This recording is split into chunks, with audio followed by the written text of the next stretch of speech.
Hello everybody, and welcome back to this channel, our channel. As you can tell by the title of this video,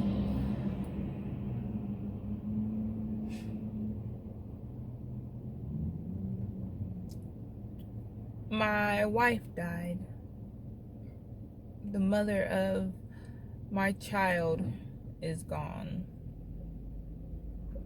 And today is January 26th, 2023, of course. And it is my birthday. In the few years that we've had this channel, I never really posted videos of the things that we did on my birthday,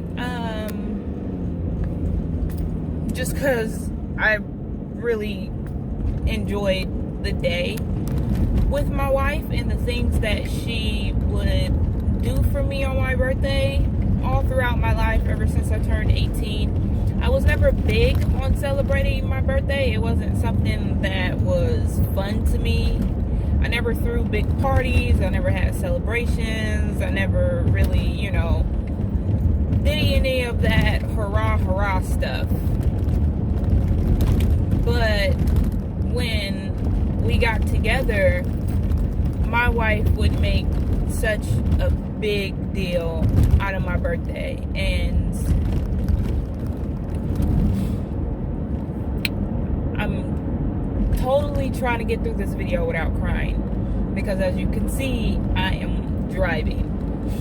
It took a lot of courage and tears in order for me to leave the house today. Like I said, today is January 26th. My wife passed on January 7th. So literally 19 days ago, not even a full month. And it is literally tearing me up inside. So I'm trying to get through this video without crying, because we are currently driving. Well, I'm currently driving. The baby's in the back seat. And that's another thing. We never got to introduce our child to the world. One, because we were just so happy about being parents. So we are driving to Black Bear. It is a restaurant here in California. I'm not sure. I'm pretty sure they have Black Bears in other states. But it was one of me and my wife's, or my wife's and I, if y'all want me to be, correct. My wife and I's, that don't even sound right, favorite restaurant. We like going to Black Bear. We would go to Black Bear almost any time that we got. We would go for our anniversary. We'd go for a random Tuesday morning. We would definitely go every year on my birthday. So I thought that the best way to honor her memory would definitely be to get out the house and at least go have some breakfast at Black Bear. So that is where we are going. I wanted to make this video for two reasons. One, because I have a lot bottled up inside that I need to get out. And I feel the best way for me to do that is to record what I want to say. Now, when somebody passes, of course you have all of those family members and friends that are like, hey, if you ever want to talk, then call me. If you ever need anything, then I'm here. And I commend those people and I appreciate those people. But sometimes when a person wants to talk, they don't necessarily want to be talked to. I don't want anybody to verbally tell me that it's going to be okay. I don't want anybody to tell me about how great we were together and how happy she would be to see me happy. Even though those things might be true, it's not something that I want to hear, because it's not something that makes me feel better. So I want to get those feelings out. And two, because my wife wife absolutely loved making videos. The reason that we weren't as consistent on our YouTube channel as we should have been is because of me. I resented the editing part, you know, and she wasn't good at that. She was good at making videos. She was good at being animated. She was good at being the perfect partner, the perfect wingman, the perfect everything. Anything that I needed her to do, she would do without hesitation. And I loved that. I was just lazy. I didn't want to do the editing. I didn't want to set up the camera. I didn't want to find the perfect lighting. I didn't want to. And now it sucks because I wanna. I think about all the moments that we could have recorded, that I could have been reminiscing about and looking at, and all the moments that I could show our daughter when she gets older. And it's just so many regrets. So those are the two reasons: to get my feelings out because I'm about to explode, and to honor her memory by continuously making these videos. I want to talk about the day she passed, starting with the night before she passed. My wife passed on Saturday at 6:48 p.m. That was her time of death. She passed away at home.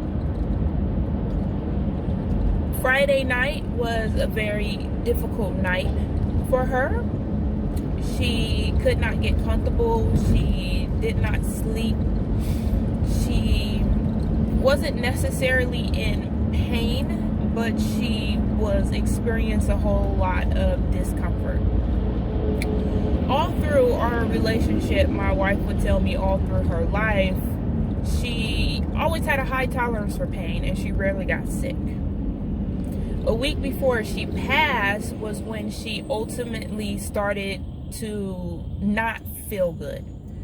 Literally 5 days. 5 days before she passed away, she was not feeling good. That's how fast everything went. We was able to celebrate Christmas. We were able to celebrate Thanksgiving. We even celebrated the New Year. You know, we had a big storm here in California on New Year's Eve, and our power was out. So we had all these electric candles and like rechargeable lights around the house. And I guess, I don't know if it was the storm or the rain, but the baby was actually passed out. She was sleeping really good that night, so me and my wife actually had a night to ourselves on New Year's Eve to bring in the new year. We had a little sip of champagne, we sat, we talked, we kissed when the new year came in. It was glorious. It was absolutely beautiful. And then 6 days later, she's gone. I want to let the world know that losing somebody is not a prolonged thing. It can happen in a blink of an eye, and that's definitely what happened to me and our daughter. We had my wife, we had her, and then we didn't. So Friday night, she was in a lot of discomfort. So Saturday, I decided to keep the baby in a separate room. My wife was in the living room trying to get some rest, and I kept the baby in the bedroom to let her get some rest, to try to, you know, make up for the night before, the night that she wasn't feeling good. And I took off work because unfortunately I went back to work when the baby was 3 months old, and my wife stayed home with her. So my wife took on the role of being a stay-at-home mother, and now with her gone, I don't have anybody to watch our child, so I'm taking a very, very, very long sabbatical from work. So Saturday, she was not herself. Like in 24 hours, she became a completely different person. Just ultimately not herself. She kept on repeating the phrase, you know, and that's not a phrase that she ever used. She never was the person to be like, and she just kept saying that. And I told her that she looked very weak and she was very tired, and she was a diabetic and her sugar was very low. And I begged her to let me take her to the hospital. And I feel like that's one of my regrets, because as a wife, I probably should have never asked. I probably should have just called 911, had them come get her, had them bring her to the hospital, and maybe she would still be here. I don't know. Shoulda, coulda, woulda, it'da. But I did. I begged her from 11 a.m. to 5 p.m. I begged her. I wanted to take her to the hospital. I told her that she was not looking good. I know she didn't feel good. And she wouldn't let me. She did not want me to take her to the hospital. She absolutely refused. And she would become very stern with me and tell me not to call, that she didn't want to go.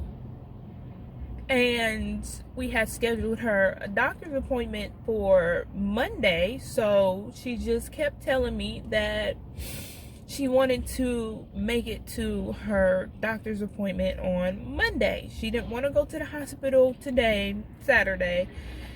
She wanted to wait until her doctor's appointment on Monday.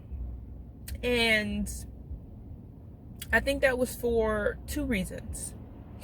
One, because we had really shitty insurance, and a emergency visit on the insurance that we had would be a minimum of $800.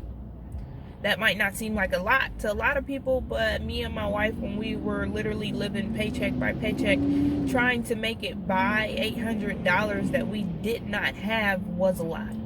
And two,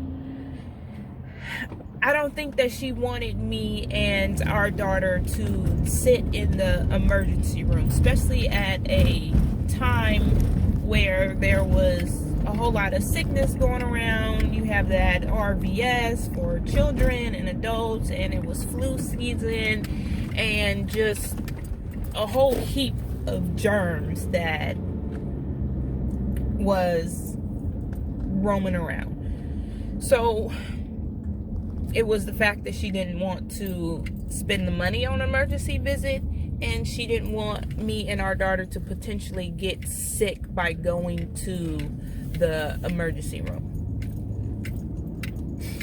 And now that I think about it, I think those are absolutely shitty fucking reasons not to go. I should have took my wife, and I wanted to take her, and I didn't.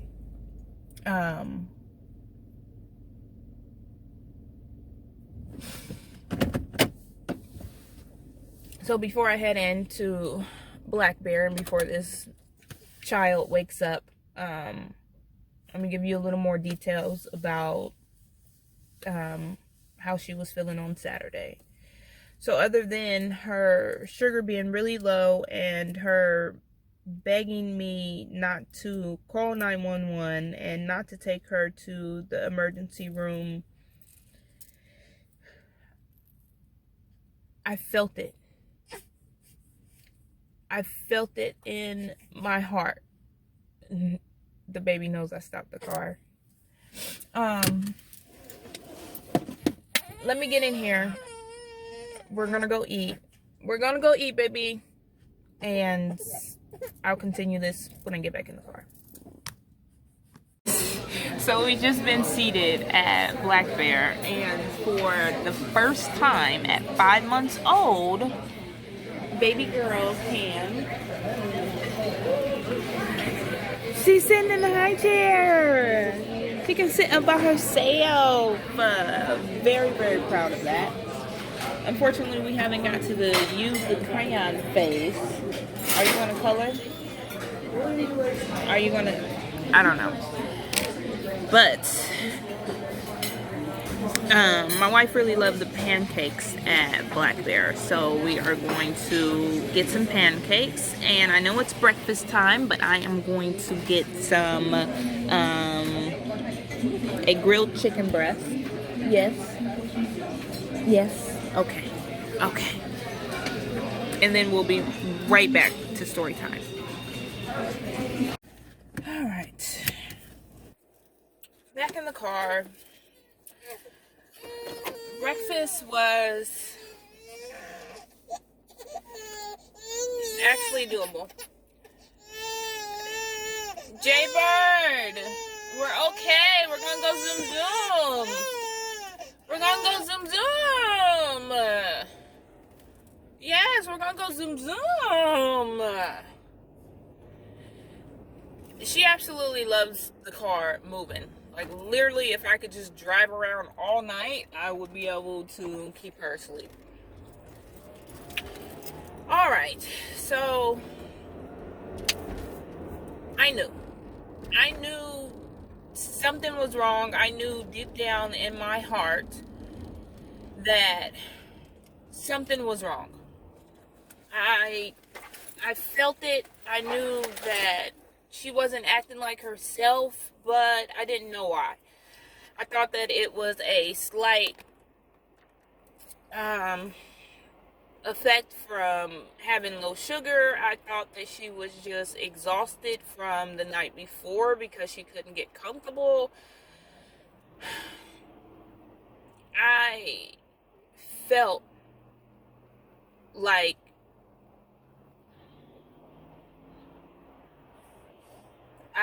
like she was going to die. But I didn't want to admit it. And I didn't think that it was going to happen so soon. It was the most devastating experience that I have ever went through. So around 5 p.m. she had finally got comfortable and was resting. But I was still scared. She hadn't eaten all day. She was barely drinking anything. So I had called her brother and her sister, and I'm like, look, your sister's not doing very well. I don't know what's going on. She doesn't want me to take her to the hospital. I feel like she needs to go to the hospital.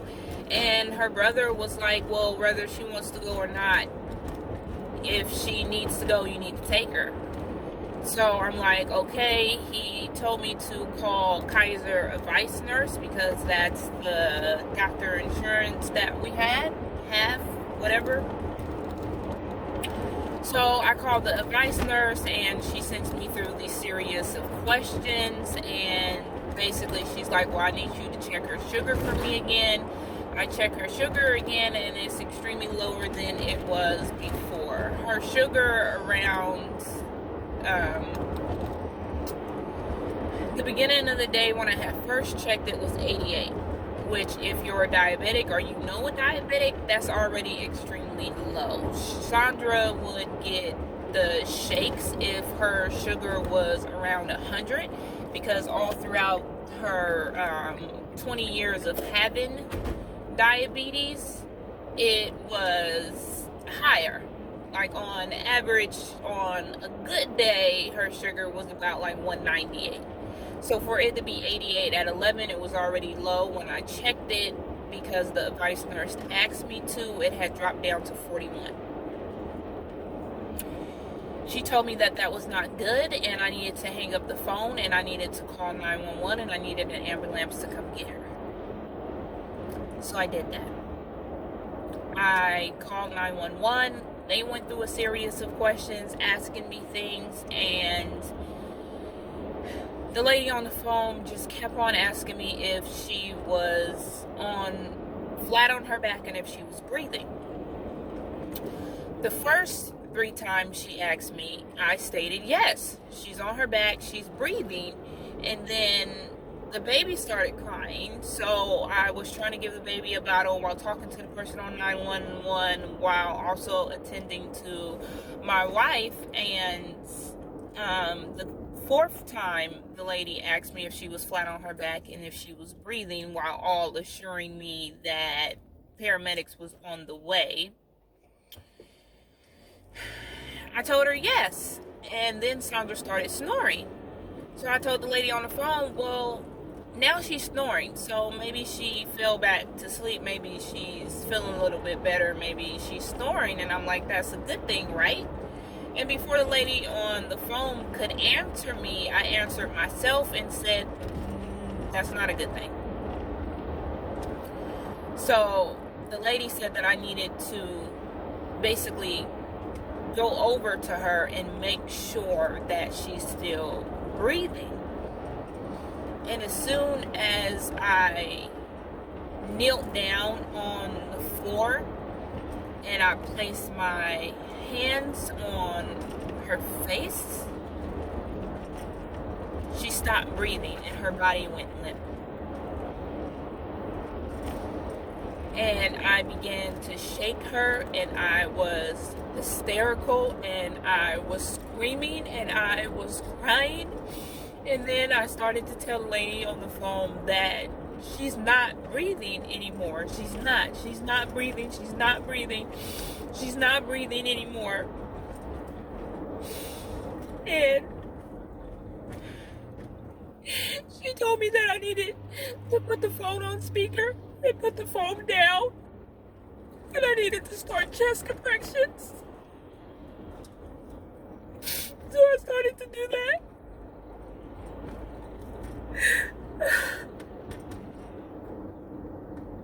And I was pushing as hard as I could.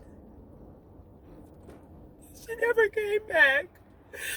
And then the paramedics came to the door. And I ran to the door and I answered it. And I showed them where she was.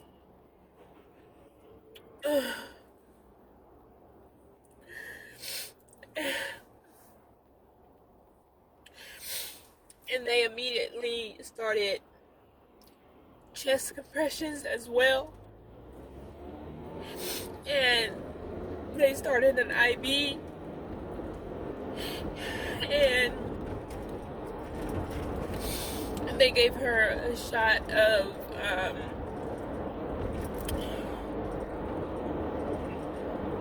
something basically to try to start her heart again because it has stopped.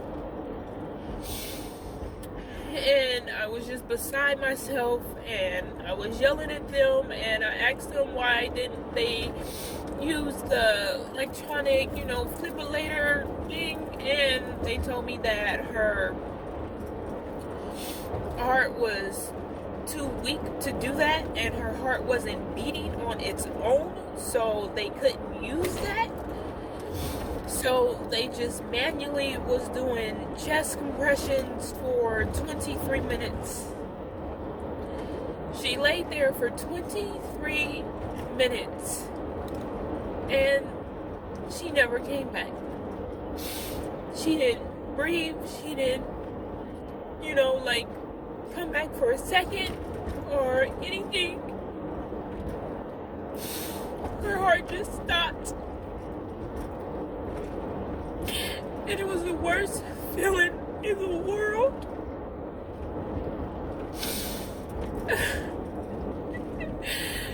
It was just so sudden, and I have so many regrets, and it hurts so much.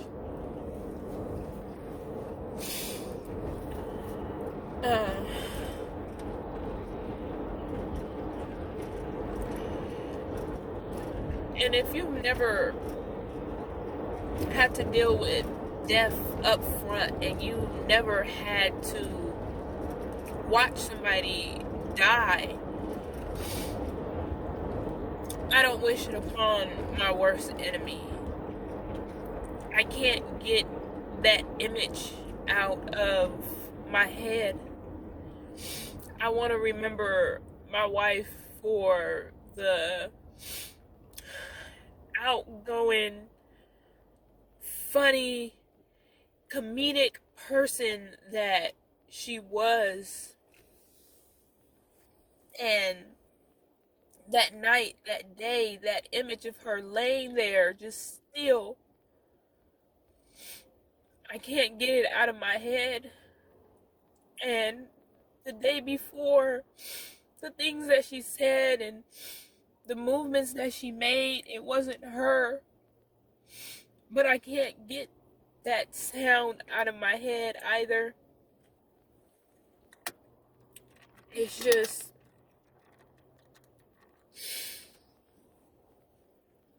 it's daunting.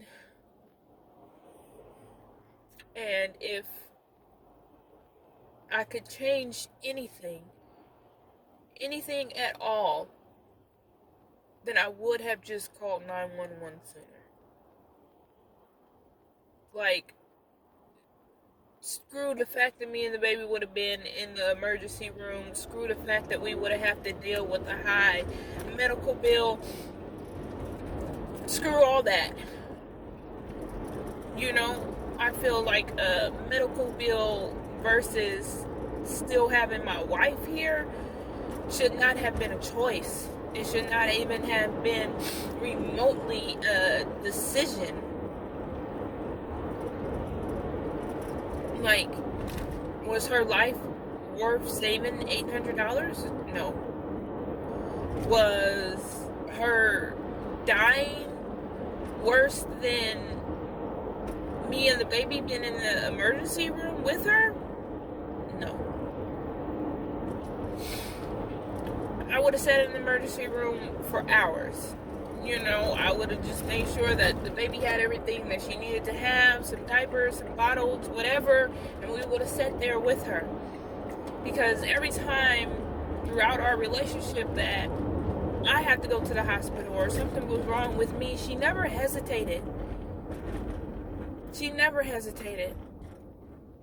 And everybody keeps telling me, well, you respected her wishes and she told you and she didn't want you to take her to the hospital, and this is what she wanted. She wanted to be at home and you did what she asked you to do. Fuck that. Excuse me, sorry YouTube. I guess I'm never going to be famous or get freaking promotions or sponsors because I cuss. But freak that, man. Freak that. I know, again, those things might be true, but it does not make me feel better. It does not make me feel better. Not right now, not at this moment, not today. That does not make me feel better. I should have done what a wife is supposed to do. When you feel like something is wrong, when you feel like there are other options other than the one that you are given, take those other options. Make sure that you do everything in your power that needs to be done, so at the end of the day, you have no regrets. I regret letting my wife die, and I feel like her death was partly my fault. And I hate myself for that. I love this woman unconditionally. And I know that she loved me. And I am never going to find anybody else to care for me like she did.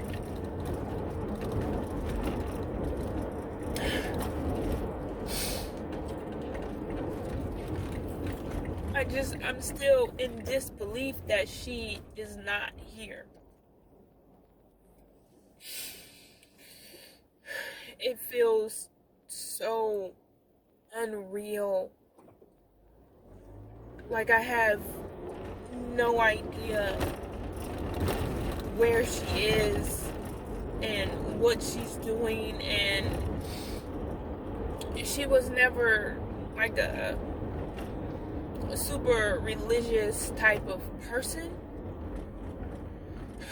but in my heart I honestly hope that she is in heaven and she is laughing with my mother and her mother, and I truly hope that she is looking down on me and this baby girl, because without her, I truly don't know what I'm doing. We had so many plans for our daughter, so many things we wanted to do, so many places we wanted to go. Our baby will be 6 months on February 9th. So in about a week or two. And this might sound silly, but my wife was really excited for our baby to be able to drink water.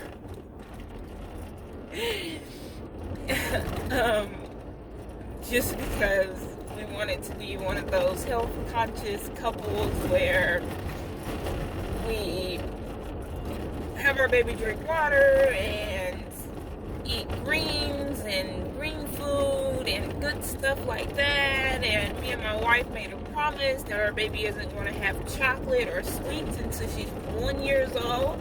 So if you're going to follow this YouTube channel with me, then please help me stick to that. 1 year old, August 9th, 2024 will be the first time that our baby should be able to have chocolate.